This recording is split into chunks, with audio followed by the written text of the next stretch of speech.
Grand museum. ஆமாம், எடுத்துன்னு தான் இருக்கேன். ஆ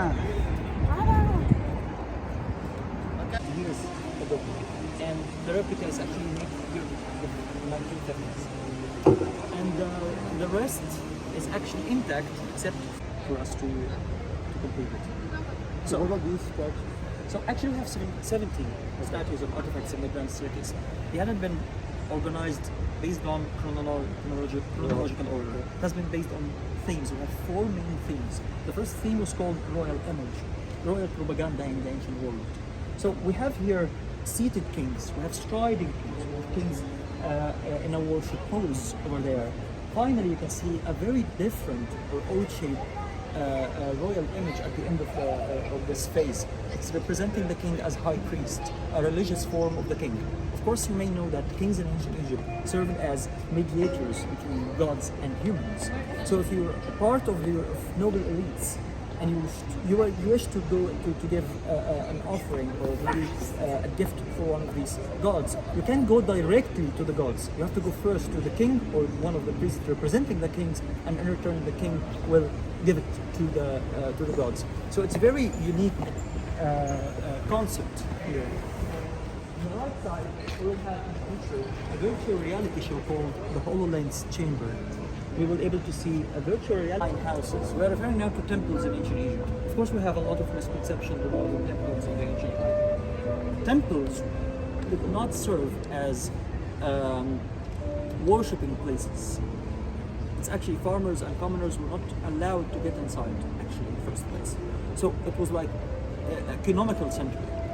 It's actually the one that's responsible for collecting taxes, and of course served as a documentation, bureaucratic institution. It's very important for us to understand this. So, for example, all of these items has been brought from different locations that representing the temples in ancient Egypt. For example, we can see that we have a tip of an obelisk here. Incomplete obelisk. If they were able to complete it, it's going to be the longest we have in the world. It's going to be maybe 50 meters tall, but for unfortunate reason, they didn't able to complete it. On the right side, we have the Children's Museum. It's going to be amazing here. It's actually very children usually only see the artifacts. They didn't Walk up here, right? Sure. They didn't know anything about what behind the scenes. They didn't know how to be like an archaeologist.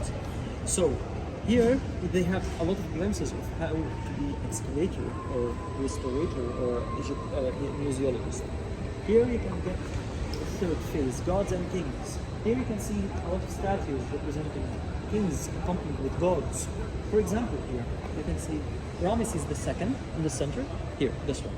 Yeah. In the center, Ramesses II. On the left, you can see the god Beta, the creator god of Memphis city. On the right side, you can see the lion-headed goddess Sekhmet, the angry goddess, the very violent lady in the ancient mythology. Despite this fact, you can see that Sekhmet, she is trying to touch the hand of the king. Ramesses II here is trying to send a message. He's trying to say even the angry goddess could be pacified by him, could be neutralized by him. It's actually served his ideology. So now we are moving to one of the favorite topics in ancient Egyptian history, of course, afterlife. Death in ancient Egypt is one of the favorite and misunderstood topics in ancient Egypt. Actually, we have to avoid spoilers because we are going in depth upstairs about the development of the religion in ancient Egypt. But suffice to say here that we have fashion, we have trends, development of artistic styles in the ancient world. It's not like a fixed artistic style.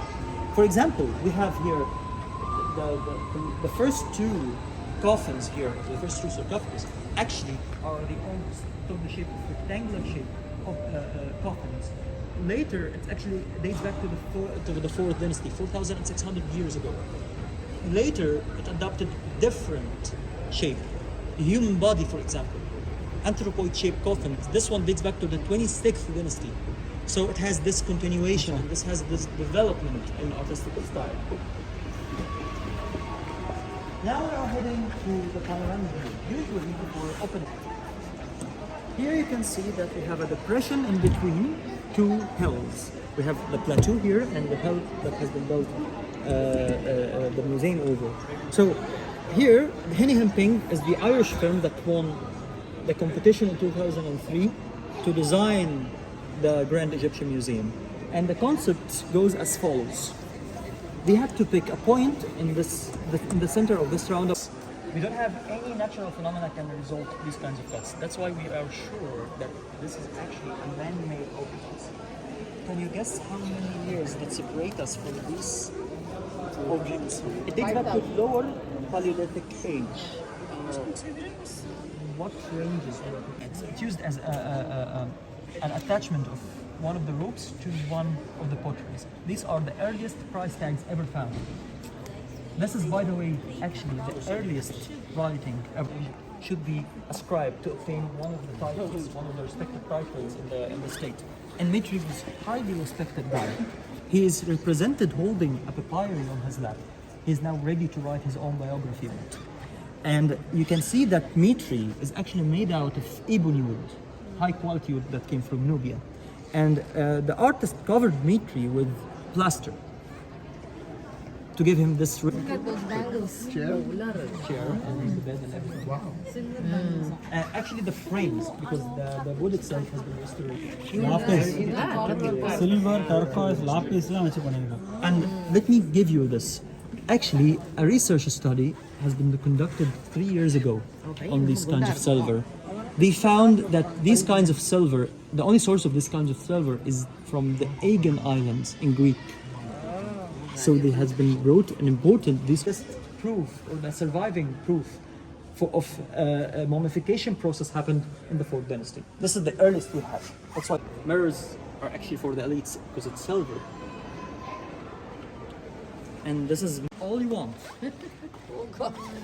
It's served as the food for the deceased person, because actually afterlife in ancient Egypt is more fascinating than you might think.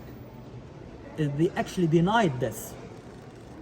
They churched life to the degree that they thought that that afterlife is the continuation of it on the side. So we have translation of the same text. So thanks to these kinds of stelas, we were able to decipher the ancient Egyptian language. Jean-François Champollion never actually saw the Rosetta Stone. He only used a copy. So he was a monk. This is a marriage certificate. Unfortunately, I can't read hieratic, so I'm not sure who is marrying to whom. So this is the hieratic here, and this text is Greek. And this one here is a selling contract. They are trying to sell a tomb. This is transition.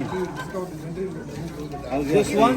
عايزين 9 بس و4 Is this of Garba? اه بس 45. احنا باين علينا داخلين على موال 45 my last number.